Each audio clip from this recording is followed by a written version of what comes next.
And hello, everybody. We are back. It is a Friday instead of a Thursday.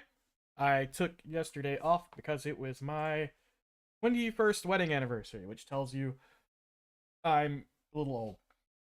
But we're back today, and today what we're going to look at is all the new features, the big features for 1.5 RPG Maker MZ. Um, there are several features that are new that I think are really cool. One of them is a little small, but I'm going to go over it first. So when you're using the shadow tool, like normally you would draw like this. Now, if you hold down shift, you can go rectangles with it. This is useful for some areas, like if you're doing like a bridge, you can like quickly do the shadow underneath the bridge or something like that. Overall, it's a minor change, but it's a useful one. It means you can cover a large area pretty quickly instead of having to go like this and cover the same area. That one's pretty small, but a neat little change all the same. I'm going to go to the database, and we're going to show you another thing, which was this right here, which was added, which is copy and paste page. And what it is it's copying all of this information from a single page. And the one thing I think this is instantaneously useful for is a lot of times, like on these tile sets, your insides and outsides have a few extra tiles like that may be useful for the other one. So often I will say like, and you have these free ones. So like if I wanted to put outside B and outside C on here, well, normally for D and E, I'd have to set all of these manually, but now I can just go over here, copy this page, which is which matches up with this, paste, go to the wait, did I copy the right one? Did I copy the wrong one? Okay, I copied the right one. So I copied B, and on this one, oh, I see what happened. So, okay, and then you copy C and copy. So anytime you're like using the same tile page for it, because it happens a lot, right? Say you're doing something where you're using a different A set, but you're using the same B and C set from another one, you can quickly copy that B and C set over, or vice versa. If you're using different B through E, but you're using the same A, you can quickly copy over all your A's to another one. That's a pretty cool feature. I like it a lot, but it's pretty simplistic as far as like understanding how to do it. Basically, it just copies all of the information you would put in from here. So as you can see on my D, it shows all the passage 4 directions. I don't think anything had terrain tags or anything on D, that type stuff. Let's go to an A.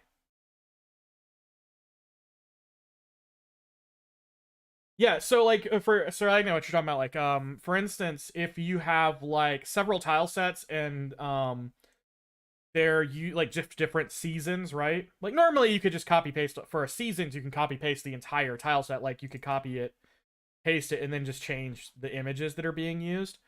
But if like there's something that where you're just copying a part of it, it's really fast. Um, really neat thing. Which by the way, this stream will probably be a little shorter than the other ones because yeah, there's 4 major features, and I'm about to run through 2 of them. The last one that I'm going to cover, though, is legitimately kind of longer. I'm going to talk about the tile set size one. Um, so that's a cool feature. The third feature I want to talk about is in eventing. So one of the things that we can do now, I wish I had made an event beforehand, but let's make somebody we can talk to. So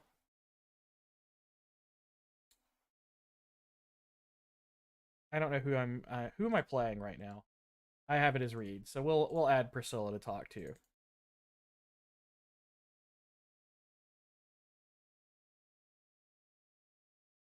All right.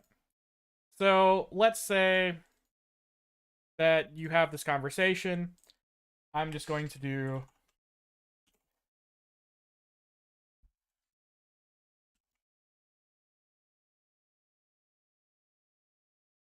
so we have all this different text that would normally be happening. And let's put in some set movement route for player, move down one. Let's put in some different for this event, move left one. And so if you wanted, like, okay, now let's play that. Well, it's going to be pretty...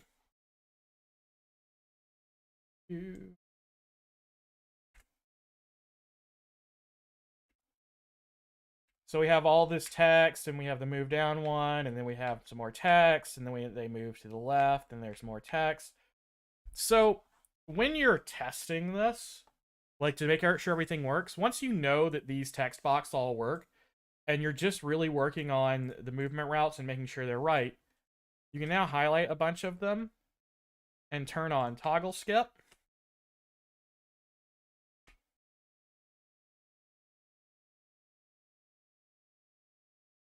And with toggle skip on, when you're playing through something, one day I need to get it where this pops up on the screen that I use. It just does the stuff that's not toggle skip. And that's really useful for testing things, because you can turn off the toggle skip when you're done and go back to the way it's supposed to be. You can also like put in some, like if you had something, you could say you're testing this event, right? And you need some debug options, like throw in show choices, like do you have, like, to let you say, yeah, I need so and so, which will let it flip on some switches or something to make the part you want to test work. You could then toggle it out instead of deleting it, and you can put some debug options in your events and then just toggle them out when you're done. And they're still there if you need to go back and mess with the event later without having to put them all back in. Basically, it just lets you comment out some event abilities, and I think that's really useful for various things. Okay, so that's the first three. So we got copy page. On the database, we have the ability to do squares with our shadow tool, and we have toggle skip. Toggle skip is really useful. I think of those three, toggle skip is the most useful because you're going to spend a lot of time debugging and getting your events to work just right. So being able to toggle some stuff off.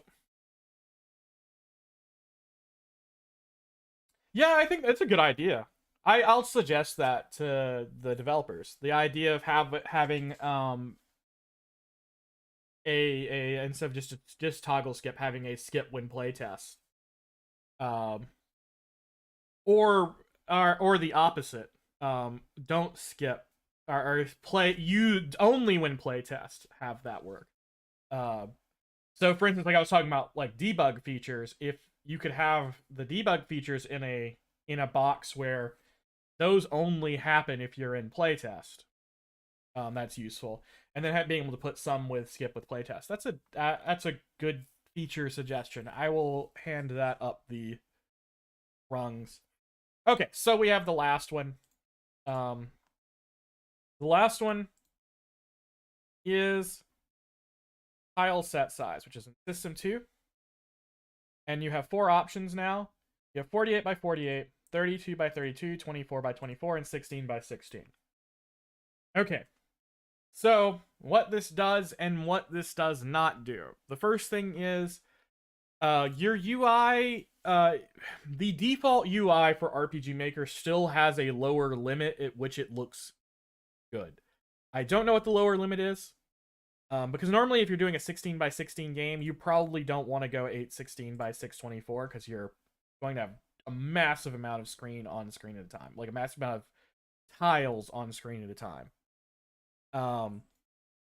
But I know at 32 by 32 it can still look really good with the default stuff. But there may be people who will come out with some adjusted UIs that look better at smaller sizes.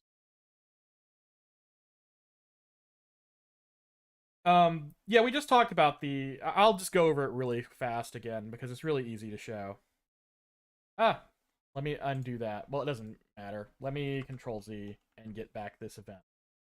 So the basic idea of the thing, the toggle skip, like, so I can highlight some options. Like for instance, in this, there is a bunch of text in this, and if I'm just testing this this event, I don't really need to see the text over and over again. Once I confirm that that text is working correctly and has the right stuff in it, I can toggle skip out all this text and then test the event over and over again without a lot of the time consuming parts of testing the event, which is getting through all the text boxes or other such things. You can put in a debug options. You can have questions to ask. It's like, do you need blah blah blah, and you can hit yes, and it flips some switches for you so you can test an event that you normally would have a hard time testing. Without going into the playtest options, which is a pain sometimes. And then you can just toggle them out before you deploy, while still leaving those debug options in, so that if you have to debug that event again, it's still there. But that's basically it. You just highlight. There's the toggle skip right there, and it's just a way of commenting out some various commands in your events to help check that everything's going on.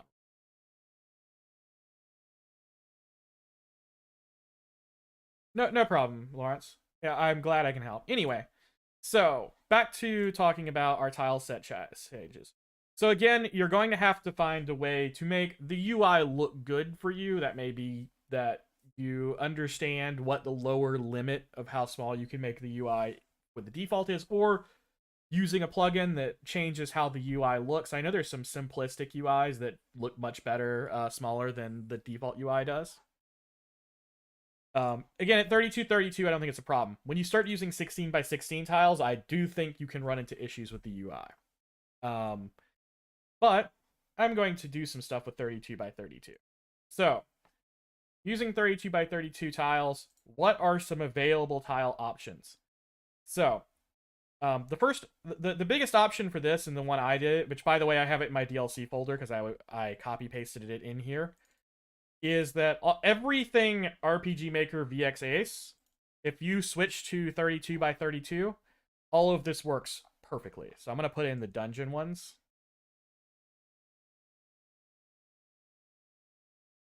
I don't need the text files. Let's just grab all of the dungeon. Go to the database and file sets. Pretty sure that those were named the same. Or maybe they weren't. Were they? Didn't I just import all of them? Did I hit cancel? Let me go back to my resource. What did I do wrong?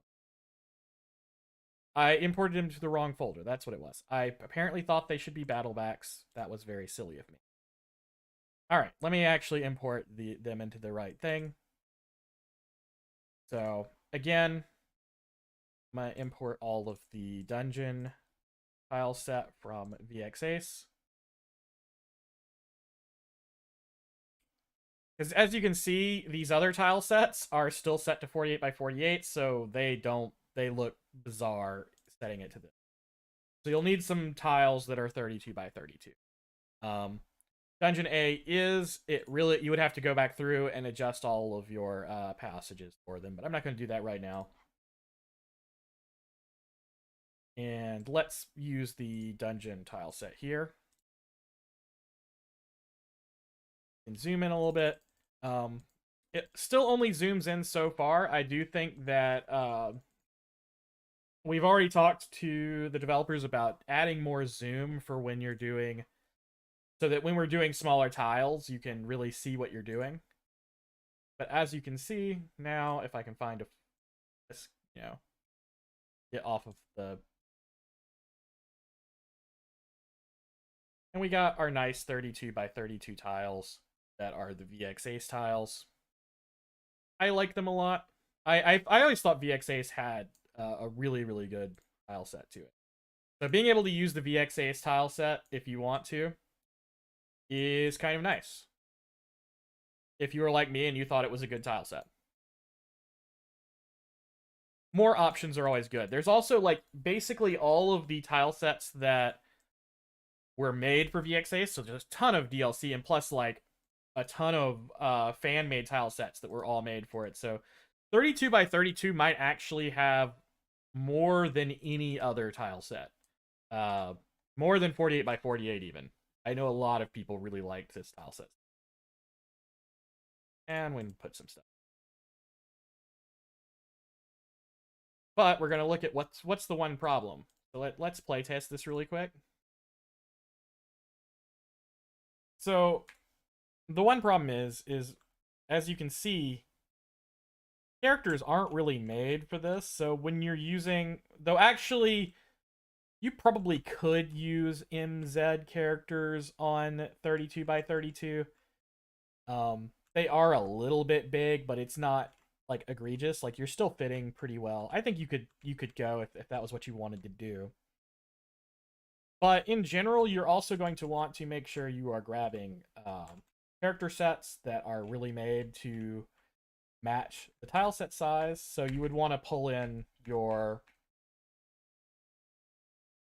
And as you can see, with 32 by 32, a map that would normally have filled up the default is going to be a little smaller because it's being displayed at the native resolution of 32 by 32. So you would need to use a bigger map to cover the same amount of space pixel-wise, which is kind of obvious when you think about it, but it's one of those things that you're not thinking. Because, for instance, I know that 17 by 13 is the tile size necessary to fill the default size with 48 by 48 tiles. And I think it has been for the last few RPG makers at 17 by 13, basically your default smallest map you would want to do. Which now, let's see, if it's 32 by 32, so 816 divided by 32 is 25.5, which is so 26 would be the smallest, and then 614 divided by 32 is 9, so you would need to be like 26 by 20 to fill the whole screen. Yeah, so like you're talking about partial tile movement. I was thinking about that too, but I think there's a lot of things that you might want to do to change that up. And I was going to show that with doing 16 by 16. Because you can do partial tile movement with 16 by 16, and you're like, if you use the same size sprites, you're going like 48, you're doing like a third of a tile each movement. One, you need to speed up your movement speed somehow. You need to speed it up about 3 times. And 2, you like for followers, you need to make sure followers are staggered behind a little further, because like otherwise they're right up on you. And there's probably some changes you need to do with how contact with events works. But I do think that with a few plugins you could probably use it. I know one person was using it with parallax maps, and was just using the tile size to do the passability, and then replacing the passability tile set they did with the things written on it so they could see it when they were driving to passability when they were using it. I also remember someone one time made for me a plugin that changed the order of how things were drawn. So you would have this was for parallax mapping, and it would put the tiles underneath the parallax. So in the editor, you would see all the passability things that I was using from the tile set. But when you play it, it would be drawn underneath. And that was kind of neat. That was a while back. I can't remember which. I think it was made for VX Ace. It may have been made for VX, which means it was a very, very long time. So, but either way, there are things you have to consider, and I'm going to look at it in a second. Because the next thing I was going to do was look at 16 by 16. So tile sets, our tile system. We're going to switch to 16. Right now, I can't think of any tiles that are available that are good specifically for 24 by 24. There are some that you can use. Well, actually, even then, I don't know if there is. I don't know if there's any that really work for 24 by 24 right now. The one thing that could be done, and I was going to talk about it with the developers, is while the DS and DS Plus resources that we sell are 32 by 32 and 48 by 48 and were enhanced to fit that, their original format that was on the DS was 24 by 24. And I thought about talking about, like, hey, can we add the original versions to the DLC so that anyone who has them can use them 24 by 24 in MZ if they would like to.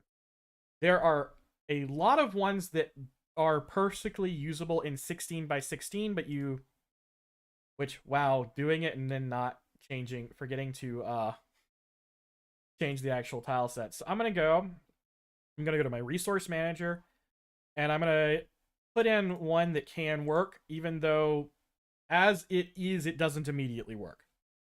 So we have the 8-bit retro graphics material all-in-one pack, which came out recently. By the way, this pack is really good. It has everything graphically you could possibly need to make, and it's basically in a whole nother RTP in an older school style. So I'm gonna grab again all of the dungeon tiles, and I'm going to just make an entire new tile set with them. Tile sets. Here, how the 16 by 16. And pull in all the T1 Dungeon A1. So I'm going to edit these files in a second, because as you can see, right now these are made for 48 by 48. But how they're made is not natively 48 by 48. And I'll show you in a source editor soon.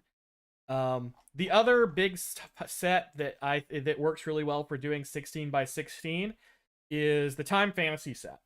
That is also another one that is made that you can do this with too. And I think in the Time Fantasy sets, they actually have them already formatted in 16 by 16, though don't quote me on that. I didn't look. But I wanted to do one that wasn't already formatted directly for it first, for the stream, so I grabbed this. So right now, these are 48 by 48, which is not what we need. So I'm going to switch to 16 by 16. As you can see, these are not good yet. But let me go to game, open folder, and I'm going to do some editing. So we'll go to images, tile sets, and we need to open all of the T1 dungeons. I'm going to open them in Photoshop. You can use pretty much any editing program you want. I just have Photoshop because I use it a lot for work, so I pay for it, so I might as well use it. Really, I need to get used to using another program because I'm tired of paying for Photoshop every month. But, okay, so right now you can see these are, like, this is a 48 by 48 grid with divisions for when I'm working on auto tiles. So when you want to check if a tile set is perfect for doing 16 by 16, so you can see these are not 1 by 1 pixels, right? Each of these pixels is actually 3 by 3. And when you're using 48 by 48, 16 by 16 is 1/3 of it. So if you have all of the actual pixels in it are obviously 3 by 3 pixels at 48 by 48, what you can do is go image size, pull this over here. And then what we need to do is use nearest neighbor resampling and cut this in thirds. So 384 divided by 3 is 100, and I'm not good at math. I actually am, and that's sad. I just can't do it when I'm talking. So 384 divided by 3 equals 128. Okay. So 128. Nope, not 120, that much. So 128. Save it. Or not save it, but hit OK. Now, our tiles are actually 16. And we're going to do the same thing for all of these. Image size, 768 divided by 3 is 256.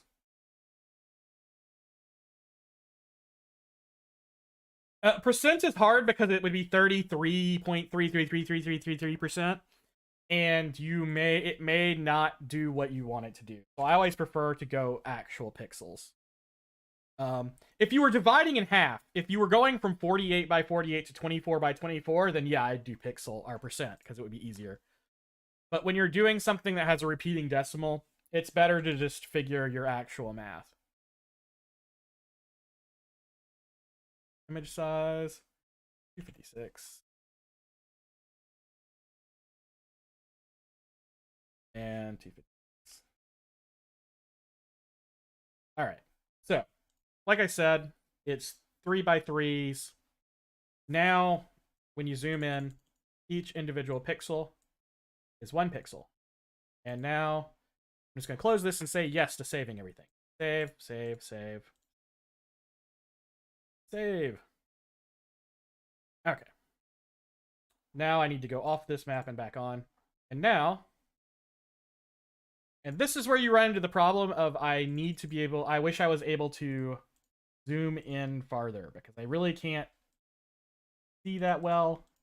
And here is also, let's look what I was talking about with needing, like these are way too big. And also, those followers are really close. No personal space allowed, right?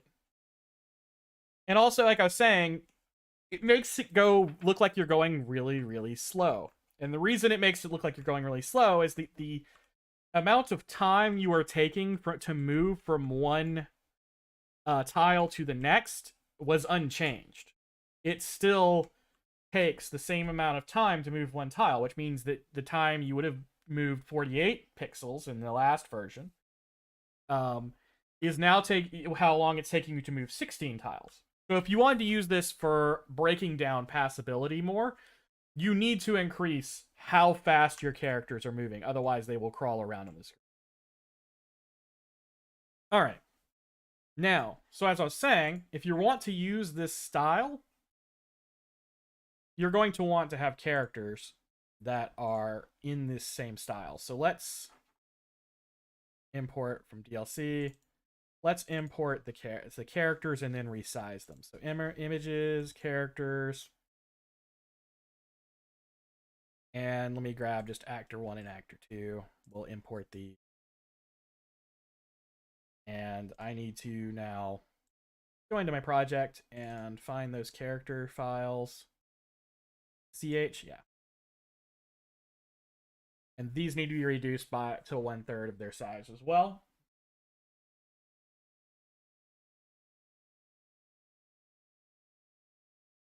Also, I was going to say something, and this is a personal thing to me.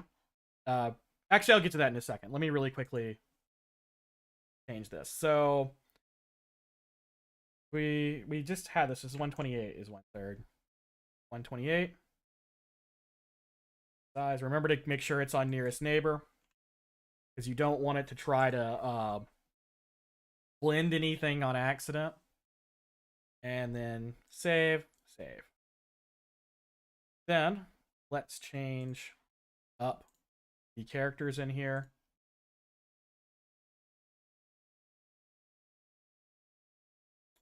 It does need to have some kind of zoom in this, I think.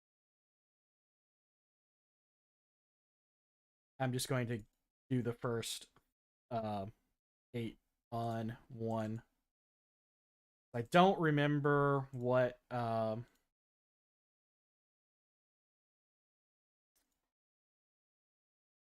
which all characters are being used, so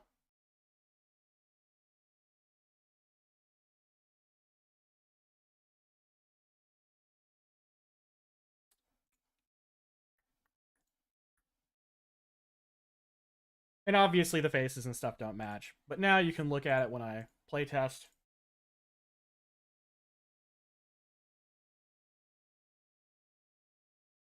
That Priscilla is way too big, but these characters down here look right. So one thing you might want to do this was what I was thinking of when I thought about this, is tools database. So,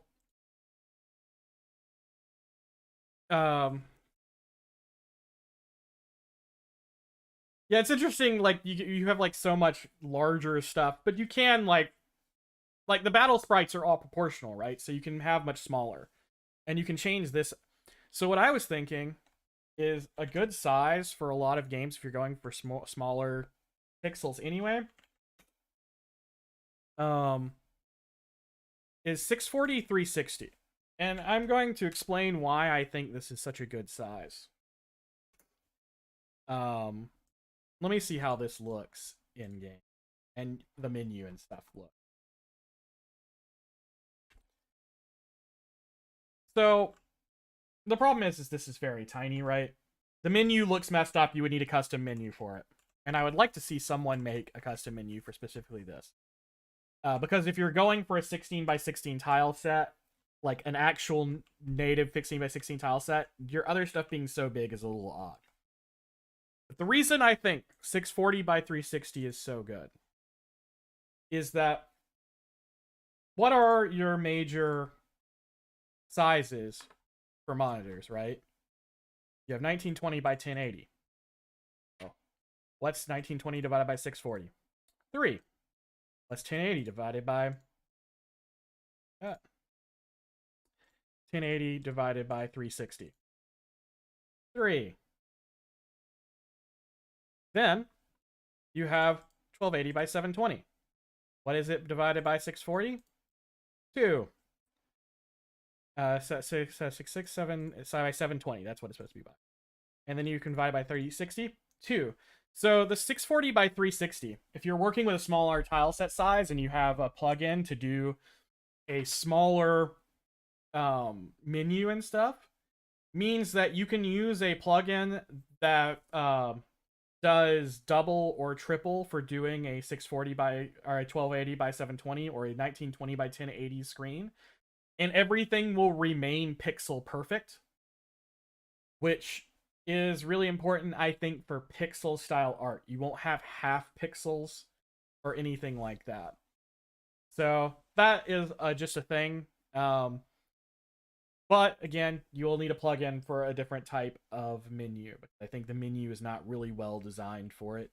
You'll need to use smaller graphics in a lot of areas, and I think that there's some room for a few improvements on the way we do our UI, which, especially now that we have options like this, right? Now that you have an option to use a smaller tile size, some people might get into using a smaller display size altogether to adjust to that smaller tile size. That, or you need to use you need to have your entire game doubled in size or something like that inside your actual editor, which kind of removes the point of having 16 by 16. It's also possible that maybe you want to keep a really big one. So like, let's say you really wanted to do 1280 by 720 with 16 by 16 tiles. You know, your actual tiles are going to be tiny. I mean, you're going to be able to say it's divided by 16. How many tiles is that? You'll be able to see 80 by 45 tiles. So like your minimum map size to cover a thing is 80 by 45. So let's see about how big that is. That is bigger than a lot of maps I intentionally made. So that would be, yeah, but like the thing is, like 16 by 16, if you blow it up to 40 by 48, you could have done that already. I think being able to natively use 16 by 16 is so nice. It does save size, by the way. I know that these got to about I think it was in some places a third of the size of the original tile set when I downgraded the size of it. But as I said, this would be a huge map to use, right? Like, hold on. I know that you should never ever do this. I mean, you can use it to start with, right? And add margin. Like, this would be a massive map. Which, actually, I don't like the way that generated. Let's generate it as a... Let's get rid of wide passages and do... Oh, God. Could you imagine trying to go through this dungeon? Let's go to our...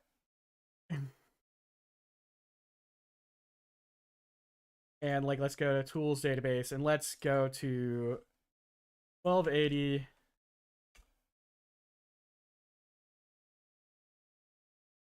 Because I normally like to target 1280 by 720 with 48 by 40.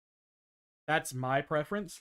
I think it's nice because I like 16 by 9. I like being able to full screen on a monitor and it look right on the monitor, not have letterboxes. But like that's tiny, right? So I think you really need to be able to use, which...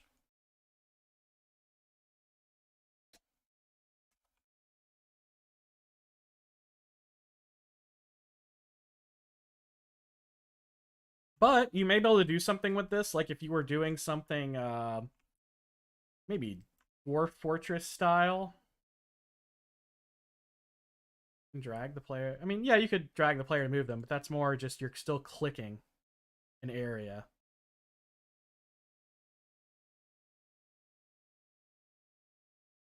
This is actually something I've been thinking about in general of like... Yeah, you could do like something like a Pac-Man with this, right? Because you have like a whole screen, a section. But in general, I think that if you're going to do this, you need to use a smaller pixel size and then have a custom menu and blow it up double size. That's not really the case of 32 by 32. With 32 by 32, you buy a player to move them in the event editor. Yeah, you can drag events. I just forget about it.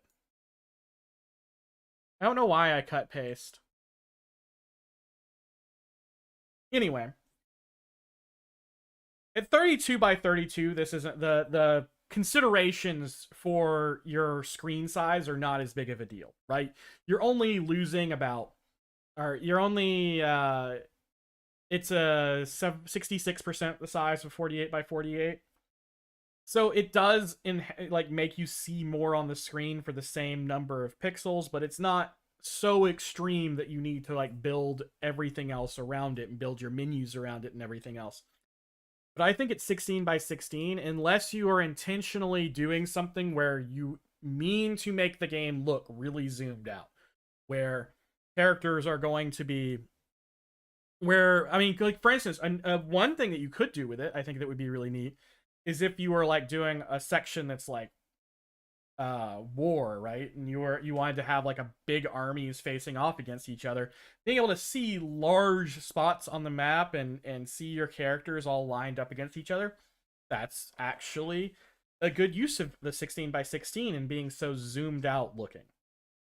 But for a specific general RPG, I would think that you would need to adjust the rest of your game's UI and your screen size to it, and find a plugin for doubling and tripling the size of your tiles to adjust the... what's the word I'm looking for? To adjust the size of the game window. Because one of the things is you really want to have whole size integer multipliers, how big your screen is, so that your pixels still come in very crisp and are not halved and stuff like that. But anyway, that's the 4 different really big new features. There are a couple of like bug fixes and everything. The tile set size, I think, is the biggest one. The toggles for events, I think, is a really nice addition for workflow, but doesn't really add anything to your finished game, right? It just lets you work on some things a little bit different. It helps you play test your events without having to constantly play through the entire event. You can just comment out, like, for instance, if you had a really long event, you may have the first half of that event perfect, and you're like, okay, I have this half of the event perfect. Let's comment it out so that I can work on something else. Oh, the Switch template. I forgot about that. Switch, yeah. Just a Switch template. That's actually perfect. I forgot that they added this. And just boom. And it switches this switch. And that's it. Then you can edit it. And it has the sound effect. You can change the sound effect. And that's a new template that I think is really nice. Because here's the other thing. Even if you want it to do something with a variable, for instance, just having this part pre-made for you is nice. You may switch, like, okay, so if you want to do something with a variable, you may just have a self switch to turn it up to something else, and it adds to a variable to do something for a larger event. But in general, just having the movement route for the turn, and if it really is just a switch that you want to have, boom, it's that easy. You make the template, you're done. I forgot about that, which is really funny because I think more templates is always good. Yeah, I always forget which, or like I have to, every single time I do like a switch or a or anything like that, I have to go look at this, and I'm like, okay. Then I have to go over here to go, okay, that first one's down, left, right, up, back to the switch. So that means to turn, it needs to be it's normally down, then you need to go left, right, and you need to go left, right, I think. Sorry. Yeah, you have to go left, right. Custom templates would be nice. It is something we've talked about. I don't think it's a thing that's going to be happening. If it does, like, soon, it's not a thing that's like on the next plates of stuff, but it has been discussed. But I would like to see custom templates. That would be a cool thing.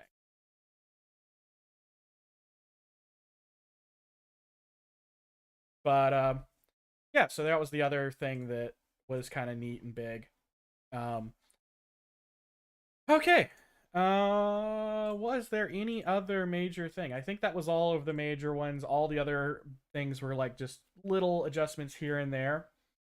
Like I said, I was just going to go over the major ones because I also want people to be able to watch this later if they have a question about them. So I didn't want to go for like 2 hours on this because people just want to hear about specific things. And so that covers the major 1.5 improvements.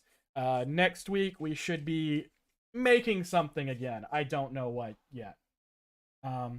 So it was nice having you. Thank you, Sir Legna and NowSoX. And I know I saw some other people. Lawrence in the sky.